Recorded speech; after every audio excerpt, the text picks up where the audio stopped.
Good morning and welcome to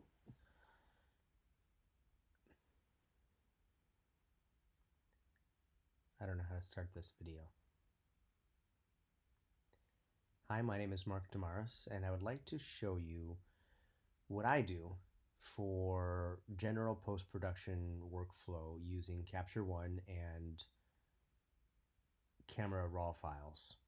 There's a lot of different software in the market. I prefer Capture One. There are many ways of doing this, but I've been doing it for a very long time and thought that I would share my technique. So first thing we have to talk about is getting the images off of the camera. So you went out and shot some photos and they're on the memory card of your camera. There are several ways to get them off. One way is to use a memory card reader, plug it into your computer, and simply drag and drop the folder from your camera onto your computer, which I've done here, and I call this folder shorthand for transfer. And that's a temporary folder. Here are all my raw files from this shoot. Other ways that you can do this are you could connect your camera directly to the computer and copy them that way.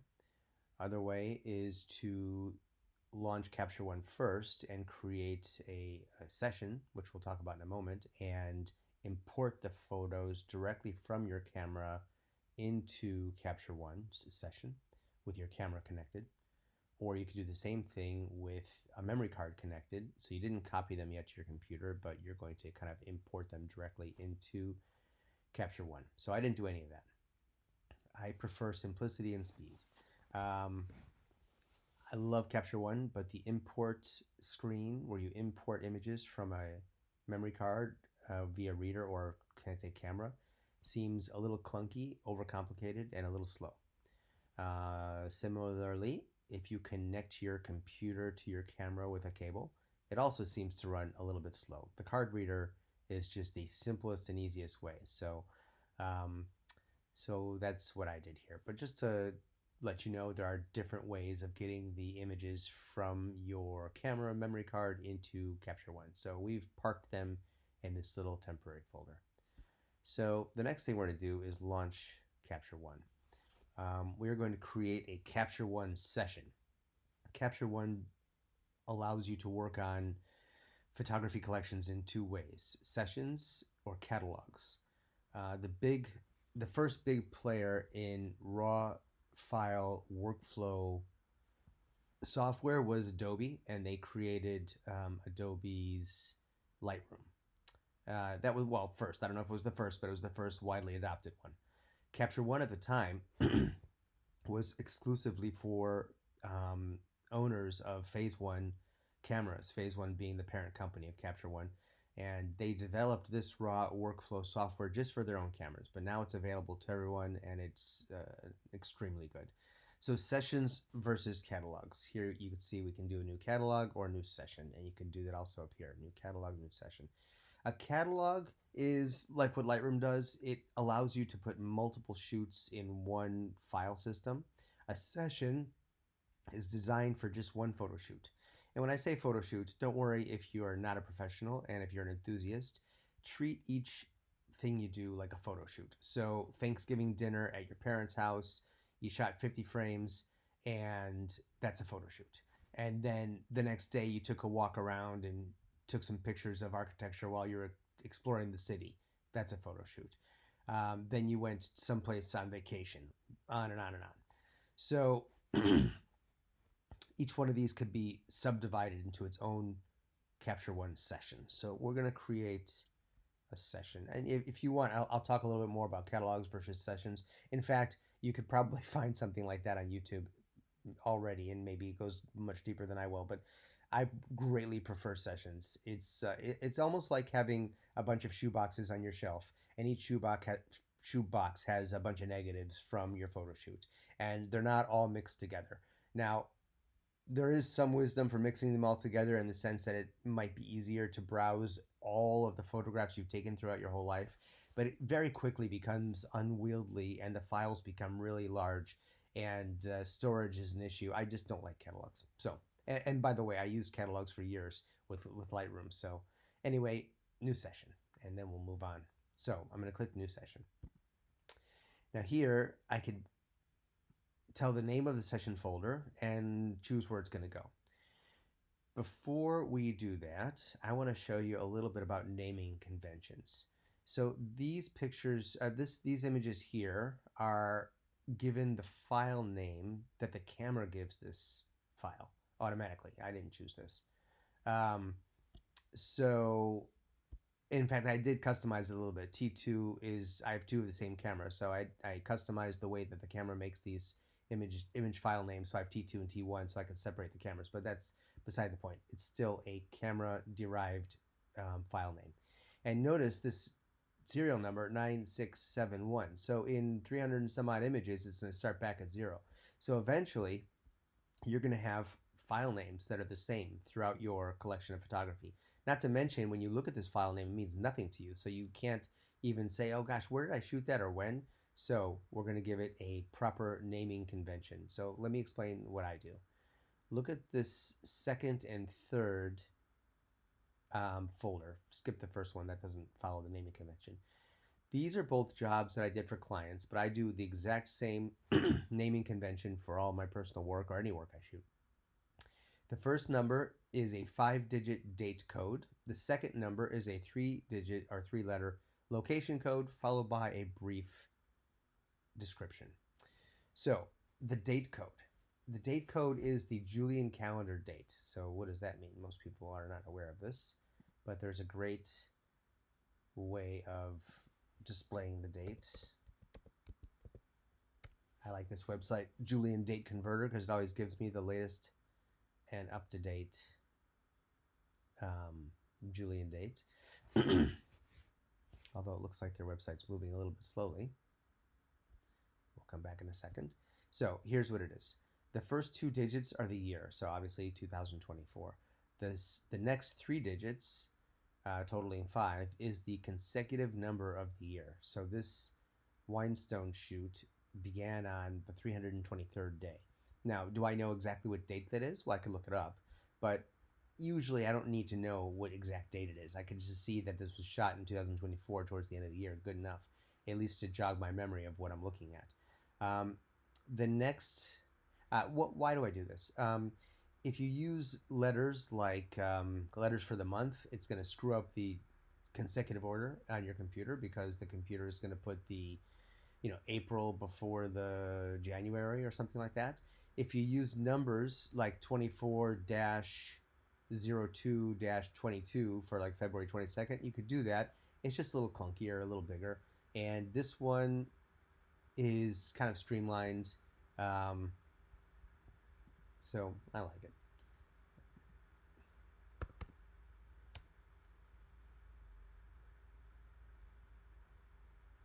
Of course, the website doesn't work today.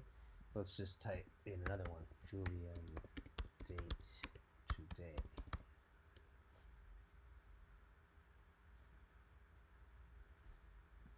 Okay, getting some pretty good internet activity. So we'll go back over here. Well, it is now December 2nd, so we can actually calculate it pretty quickly with there are 365 days of the year minus, oh, well, 363. Now I feel stupid. 363 minus like 20 or something like that. Okay, I'm laying home sick in bed doing this, so forgive me for my bad arithmetic. I blame calculators everywhere. Well, I'm going to make it like a couple of days after this shoot, so we'll do it for 3:30. So 24330. That's going to be the date code for this session that we're about to start. So 24330. Location code. You saw I did OPO. This is the same location. For the location code, I use the 3-digit airport code for the nearest international airport. Usually, that's something that you know. If you're in Chicago, you just know it's ORD. It's easy. If you're in Bangkok, it's BKK.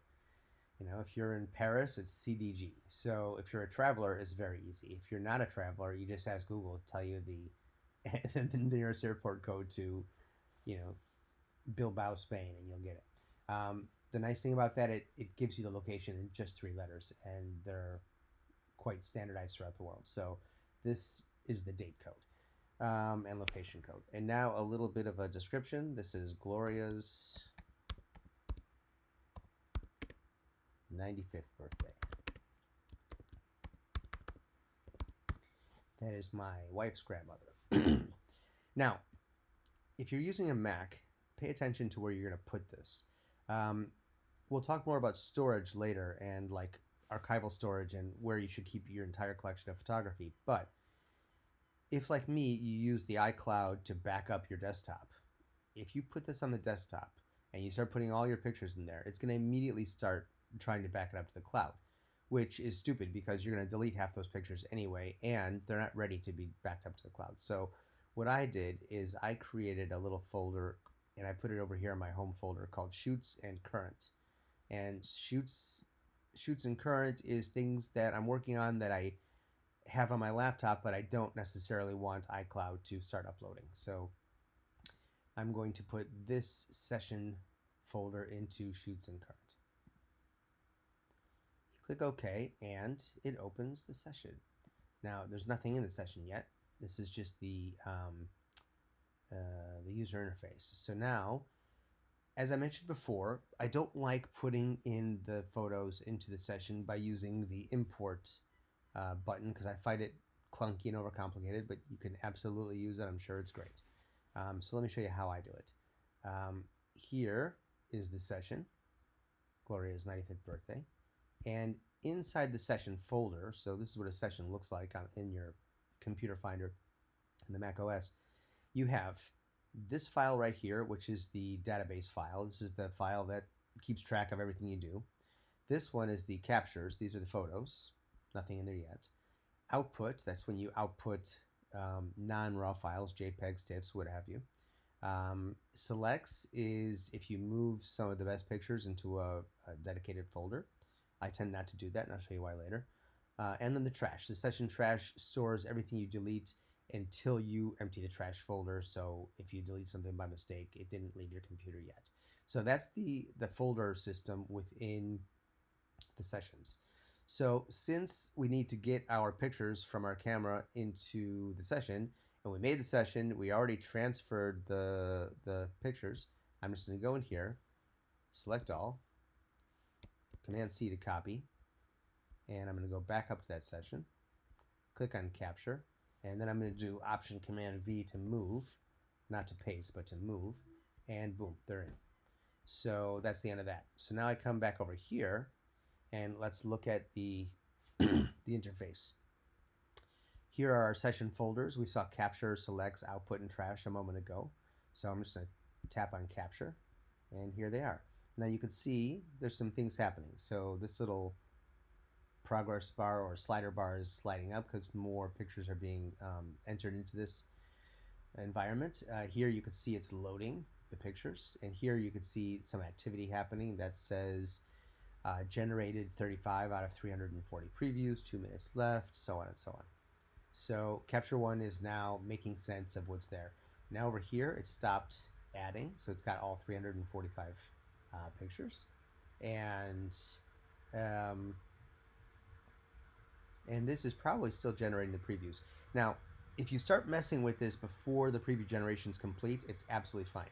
The only thing that happens is when you click from one picture to the next, it sometimes takes a moment or two to resolve the details of the picture, so you see it blurry for a half a second.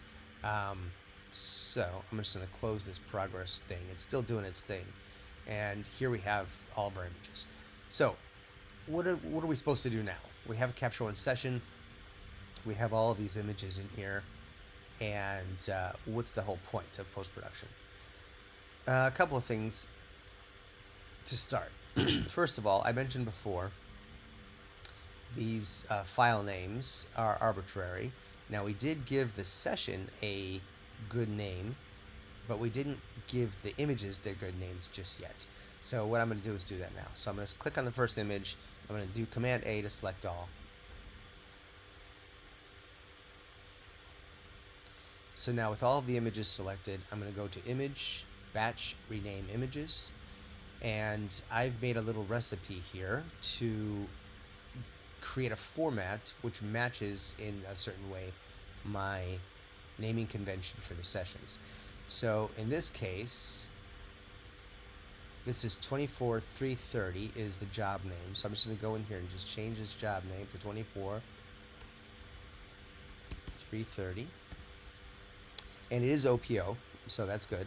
Now it gives you a sample of what it's going to do first, and it has a serial number starting at 512. So I'll just go over here and hit reset rename counter, and it goes to 0 or to 1. So now the first image is going to be 24330 underscore OPO underscore 0001. And the second one will be 0002 and so on. Why is this important? For a couple reasons.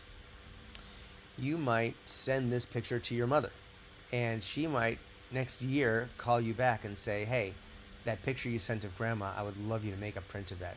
Here's the picture. Now, if you have some random ass file name that doesn't mean anything to you, you're not going to know where it is. But this, you're going to know by looking at the image exactly what job folder it's in and where it was taken and when. And it's just a much more organized way of doing things. You certainly wouldn't want to leave that arbitrary name, which would be duplicated throughout the system. This actually has real information. Gives it a unique file name. I think that's very important. So, now that we've renamed them, that was pretty easy, as you could see.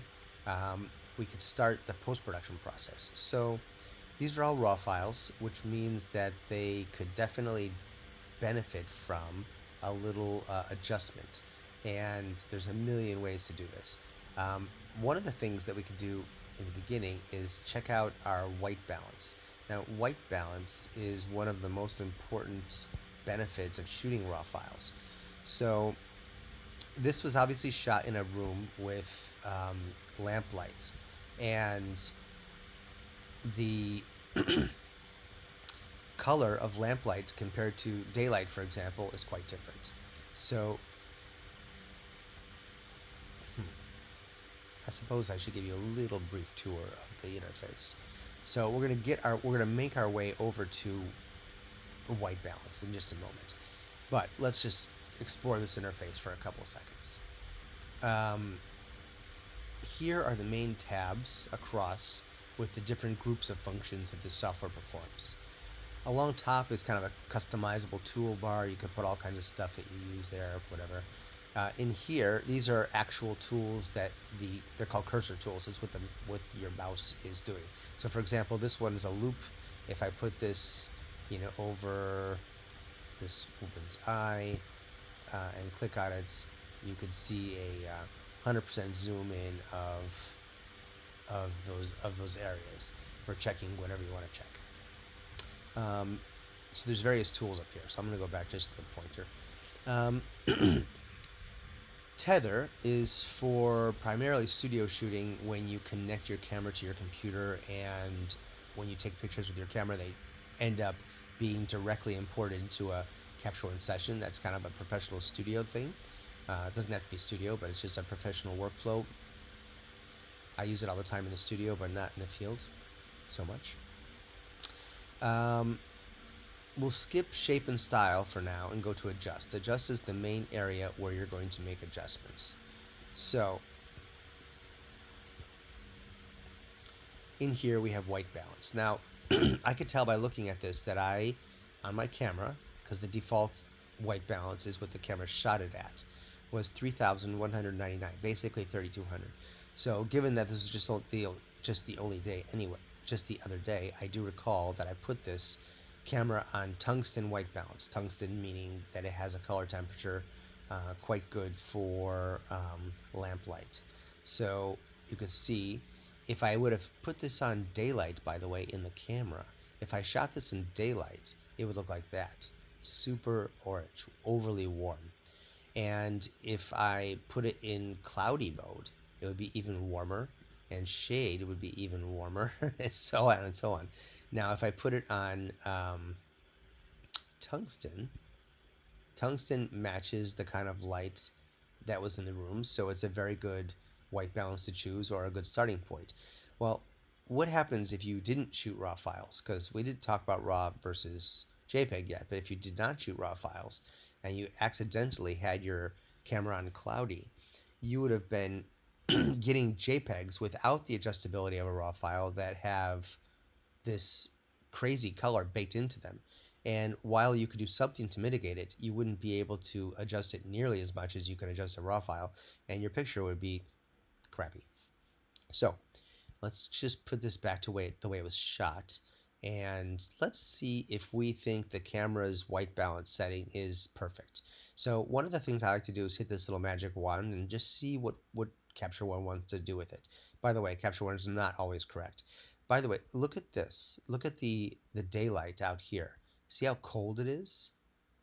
It's cold because the camera is set to capture really warm light. And so this got excessively cold. If you look at this picture without the window, you don't have that problem. The picture with the window represents a mixture of white balances. So look at the color on the surface of the windowsill versus the molding on the floor here. Presumably it's the same paint, but this one is turning blue because of this cold light outside and the lamplight inside. This one's not getting the blue light, so it remains kind of a more accurate color. The boy's face is away from the window, so it's not getting the blue light, which is lucky, because if it was, you'd have a mix of yellow light and blue light on the skin tone, and that usually makes people look bad. If you look in here, same situation. Luckily, almost everyone's away from the window light, and the window light's much dimmer than these lamp lights, so we're not getting an ugly mixture of color on skin. We do have the blue light coming out of the window, and if you really wanted to mess with that and make everything the same, you could. That's the idea of this type of software, but that doesn't bother me at all. It's a natural phenomenon to have warm light with lamps and cold light with evening, cloudy days. So let's go back to that room with the boy, my son, by the way, and let's look at this one.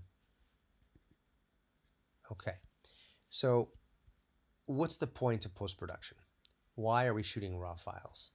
So this is a reasonably good exposure. There was a tricky situation in taking this picture. There's an extremely bright thing happening here. I can't even tell what it is. It looks like there's a lamp right there, and I can almost see the outline of it. But the camera wants to expose for all this other stuff, or I wanted to expose for all this other stuff. If I expose for this lamp, it would probably look something like that, where you get the lamp looking good, but everything else looks like way underexposed. So in this situation, one of the things I would be thinking about is the light sufficient on the boy's face? Do I like the look? Do I like the color? So let's circle back to white balance. I'm going to hit the auto adjust white balance, little magic wand. And it didn't do much. If you look at the numbers, it went to 3171 and 0.4. And if I reset it, it goes to 3199 and 0.3. It's practically indifferent. You can't tell. Okay. So, according to Capture One, it's good. If I want to, I can make it a little less yellow and cool it off like that. That does look more natural on the skin tone a little bit, but if you go too cold, it starts to look kind of sickly.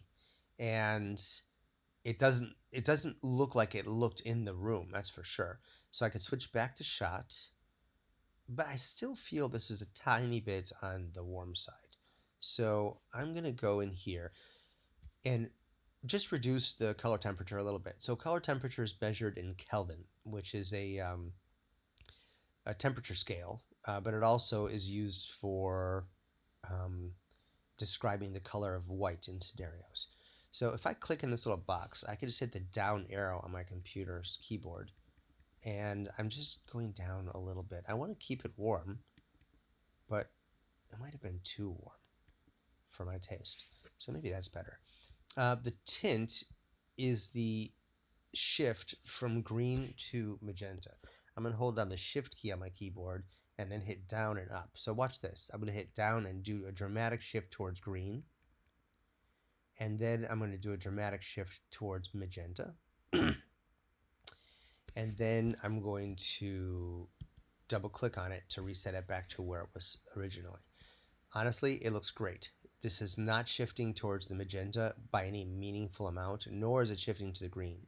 If we saw this when we imported the camera memory card, we would want to make an adjustment by counteracting that green and shift it to a pleasing point where you can't really tell if it's shifting towards green or magenta, or indeed it's not shifting, it's just kind of balanced, hence the name white balance. So this looks pretty good. Now, this room with this boy is all shot in similar conditions, or at least these pictures, starting from this wider shot going down to this one, are all shot in very similar conditions. So what are we going to do? I'm going to add some contrast. Raw files tend to be flat and need a little contrast. So that's up by 10. So I like to use the keyboard sometimes instead of sliding that little thing. So if I hit the keyboard up button, it just does one click at a time. And what I tend to do is hold down the shift key and then hit it up by 10, 20, and then go back to 10 and then back to 0 to feel, do I want to make that big of a jump? Do I want to just move it up by 3? Or does it need to be 23?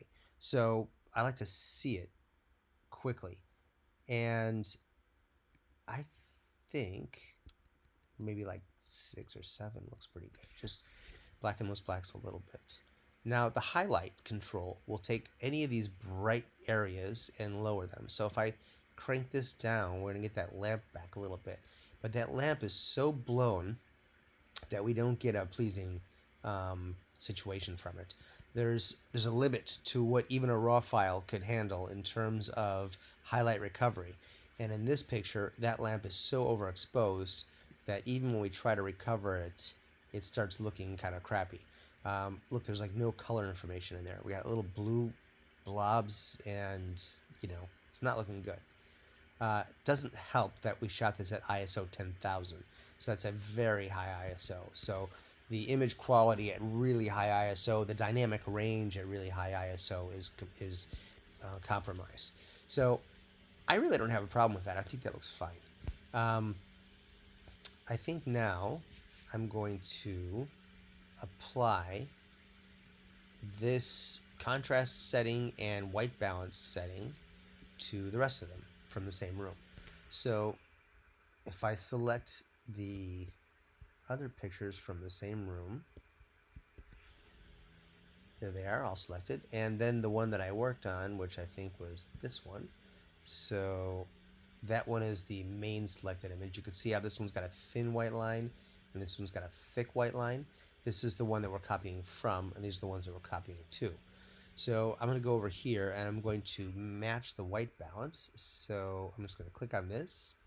Not match, I'm sorry. I'm going to apply the white balance to all of these. So now we just change the white balance that I changed for the one to all of them. And same with contrast. We'll just click on this little thing, apply the contrast to all of them, and we'll get a little boost in contrast. So we didn't do that much, just a little something. And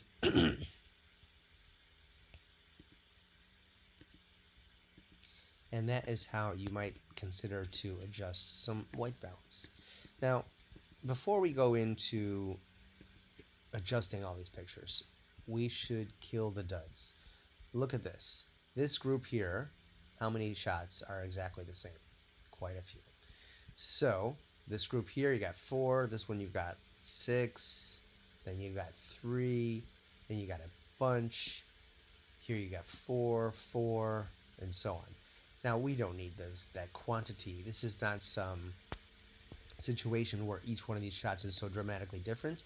But I was shooting in challenging lighting conditions with low quantity of light, high ISO, openish aperture, and there's a good chance that I might miss focus on some of them, or someone might blink or whatever.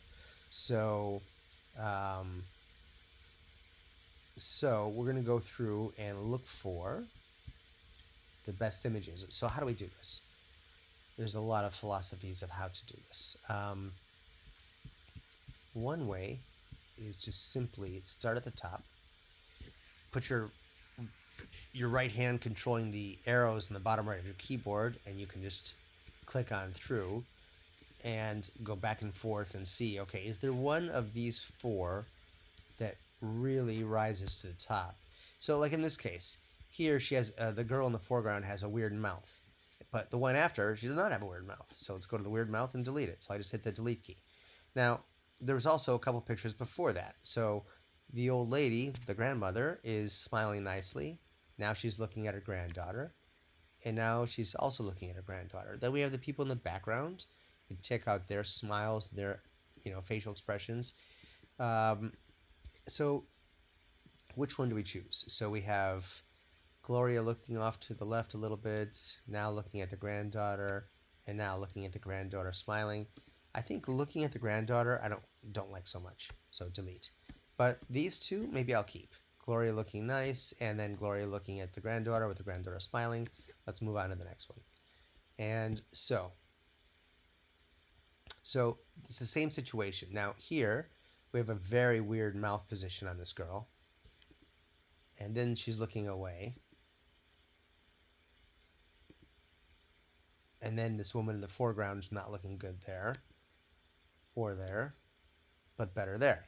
So we can probably delete a few of these right off the bat. So I just don't like this. This is one of those moments in life that your face does on a daily basis, but you don't want the camera capturing it. So let's just delete that one.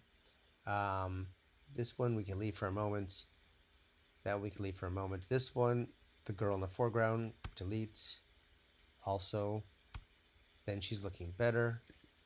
Okay. Now, there is another way of doing this. So right now we're just flipping through and finding the ones to delete. Like, look at this. This is great. This woman, wonderful smile, looking over here. The next one, she's being in the middle of a sentence, and she looks ridiculous. So we delete that. And this is the same situation. So one of them clearly rises to the top, and we're going to keep that image, not the others. So here is a tool that Capture One provides to help with this process. They call it the cull tool. You cull a bunch of chickens. So here we go. Click on cull, and it opens up a new window. And I like to make it a little bigger so I don't see what's behind it. And what you have here, let's go to the first one, is an enlargement of the faces. We can change if it's going to be on the face or the eye. We'll do the face, zoom level. And then also, we're going to enable groups. This is one of the powerful things that this tool has. So what it tries to do is it tries to pick images that look the same. Now, it didn't... Oh, yeah, it did. Okay, it was still working. So the first two images that we kept, that we didn't delete already, it put in the same group. And over here, you can see this image, and it has a group of two. And here are the two images. So we are going to keep both those, and we're going to go down with a down arrow to the next group. Now, we already deleted these as well. So we'll keep this one, and keep this one. Now we'll go down. This one, we already deleted the others. And now we'll go down, and look at this. How many are in the group? 20. Now, in this case, all of these 20 images are right here. And we could just click through them, and we could either mark them as a favorite, delete them, or any number of things. So, since we have the zoom into the faces, we could see that the four ladies are in focus. The guy in the background is only in the first two shots, then he leaves. We'll probably want one without him. It doesn't seem like he's helping the exposure. Plus, this one of the old lady, she's not looking good. So for this first picture, I'm just going to hit the delete key.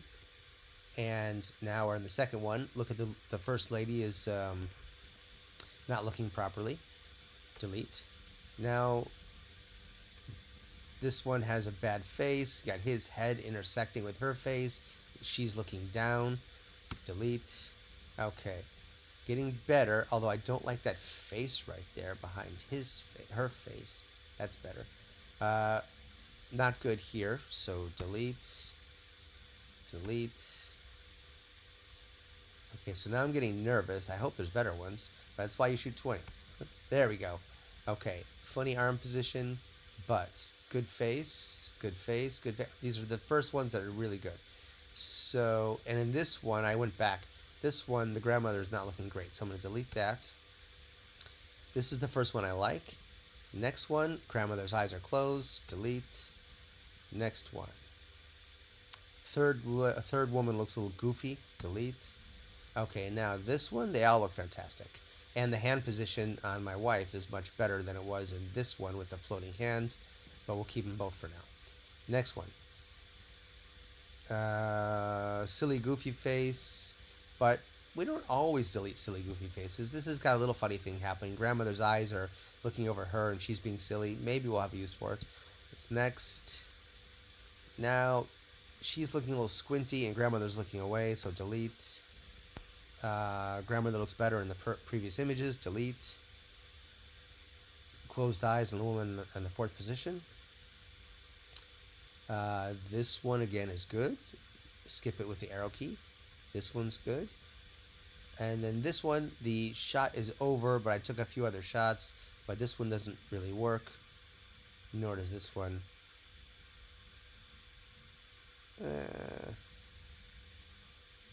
I don't like that one a lot. So now we have 5. And we could even go back and say, okay, these two first ones, do we need Barbara's floating arm? It looks pretty awkward. Delete. And now we have a good one, a silly one, a good one, and a good one. And the only difference between these last two good ones that I could tell is the fourth woman has raised eyebrows in one. I don't know if we like that. It's not bad. Okay, so then we'll keep 3. And then we go to this one. So, same situation. Awkward face. Delete. Whoops, what happens? I escaped. Oops, I pressed the escape button out of the cull mode. So let's go back into cull mode.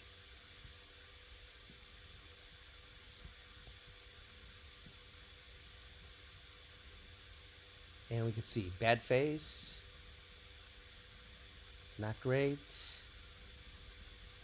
If anything, it's going to be this one. But we'll delete the first 2. And who knows if that third one will make the final cut. Middle of a sentence. Better, but not wonderful. Delete, delete. Okay, and then back to the boy in the room, my little son. That's cute. Also. This one, he looks a little dopey. Delete. I don't like that one so much. So he's looking down at the cart. Actually, I like this one where he's looking more with more intention, and you see more of the cart, and he's looking more intentionally into the cart. This one seems to be in the middle somewhere, so delete. And so now we have looking ahead, looking at me, and looking at the cart. This one was some people walking out of the room. Not an interesting shot. Delete. So, then we had these 3. Check out the light on his face. So in this one, he's facing the windows, and there's not really any light coming in. In this one, look at his cheek on the side of the sofa. He's getting some reflections of light from the walls, and it has some like highlights and shadows on the face. It kind of defines the shape more. It's more attractive. And then the last one is not as good. So I think we're going to delete the first and the third and just keep that one. And then there's this one, playing with the table.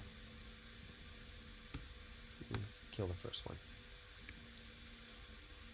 Okay, so then you see how it goes. So the one thing that I'm going to have to do in here, there's 77 of these. This was the reason we were there. Oh, this was hilarious. Everyone started getting together, and it was obviously not not an ideal place for a group photo. We made the best that we could out of it. But look at the kid on the lower left with the bowl. Right when everybody was starting to get ready finally in position and smile, the kid started vomiting into a bowl of pretzels. Oh, poor thing. It was very funny. And then so everybody got up and we had to clean all that stuff up. And then we started again. Now these are underexposed intentionally because I was worried about the lack of light in the room and the high ISO. So I wanted to try an experiment with shooting lower ISO and upping the aperture a tiny bit to see what happened. And I would raise these up a little bit in post. So, um, so this is going to be a situation where most of these are going to get deleted. I'm just looking for essentially one good one. But I'm not going to make you sit through that right now. And then there's this one, which is the grandmother and the kids, and then the grandmother and a few other groups, and so on. So let's just pretend that we've finished culling our shoot and hit done. So now, if we go back to the library tab, we can see that in the capture folder, which we're in, we have 308 pictures, and we've already deleted 37.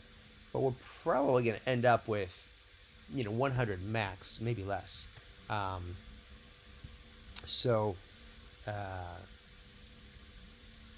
that's one of the reasons we use this software and the culling feature and all that stuff, just to like organize and catalog and rename and get our shoots in order, then eventually we're going to look at an image that needs to be adjusted, like one of these. So let's just see if we can see one. Yeah, let's make the browser.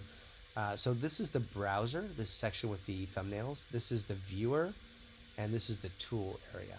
So now I want to look at this image on my laptop, and I want to see it in a bigger way. So I'm just going to kill the browser by doing Command B. Browser hidden. And so I'm not worried about people looking good or bad in this. I really want to see how the quality of this image is, because this was kind of a risky picture. So it looks reasonably good. It's underexposed, obviously, but I mentioned that I did that on purpose. So let's go to the adjustment tabs, and let's start moving exposure up just a bit. Now exposure brings the entire exposure up, just like you're using your camera.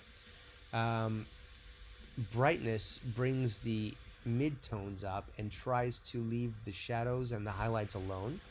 So I'm going to try to do a combination of the two. So just by moving this up a half stop makes a big difference. And then if I take the brightness and move it up by, let's say, 10, go back down, back up, that's actually starting to look pretty good. Now, when you increase the brightness so much, notice I lost all the contrast. So, but it looks decent. So now I'm going to add some contrast. Too much. And the white balance definitely looks a little bit putrid. It looks way too warm. All these walls are beige. The lights are beige. Everything's beige. So I'm going to hit the white balance auto adjust. It's probably going to make it cooler. No, it didn't. Okay, let's go back to as shot.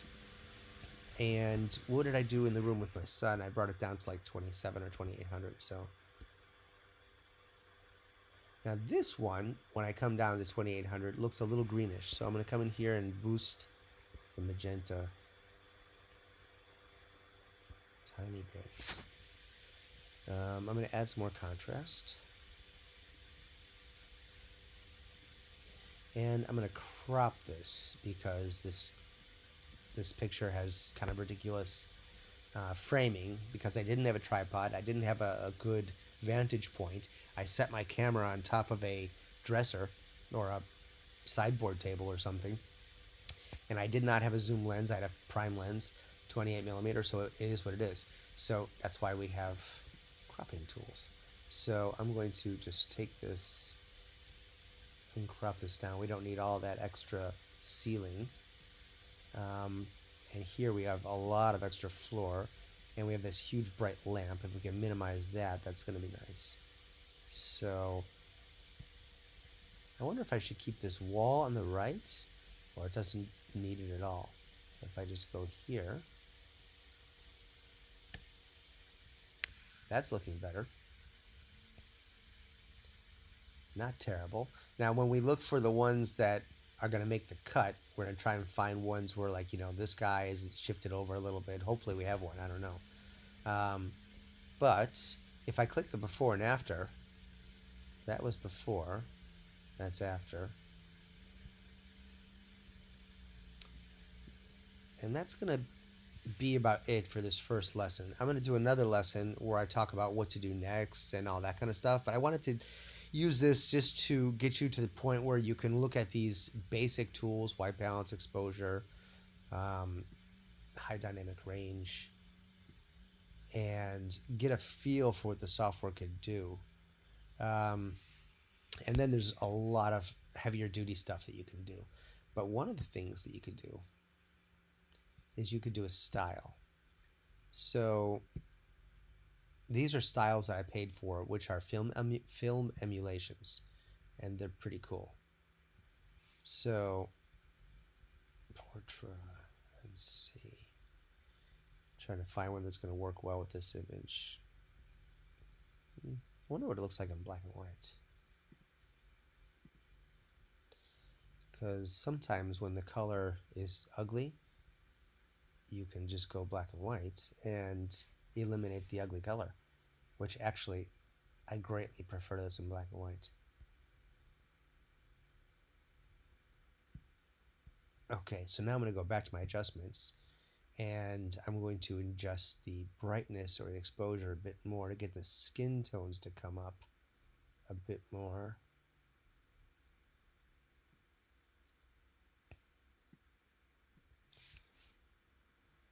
And then let's bring the cropping tool and crop the bottom a little bit.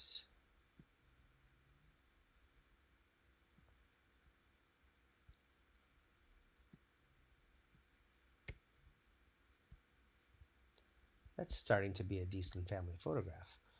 If I click before. So let's go back to the library tab and let's get our browser back here. And so on. So the next real step is I need to go and find out which one of these is going to be the winner, and then do something like this with it, perhaps. So, yeah, I think that's going to conclude today's session because my headache is killing me, and I think I've been rambling for quite some time. But I hope that you found this useful, particularly the first part with the more technical, logistical part. Before I started rambling with these image adjustments. This is Mark signing off.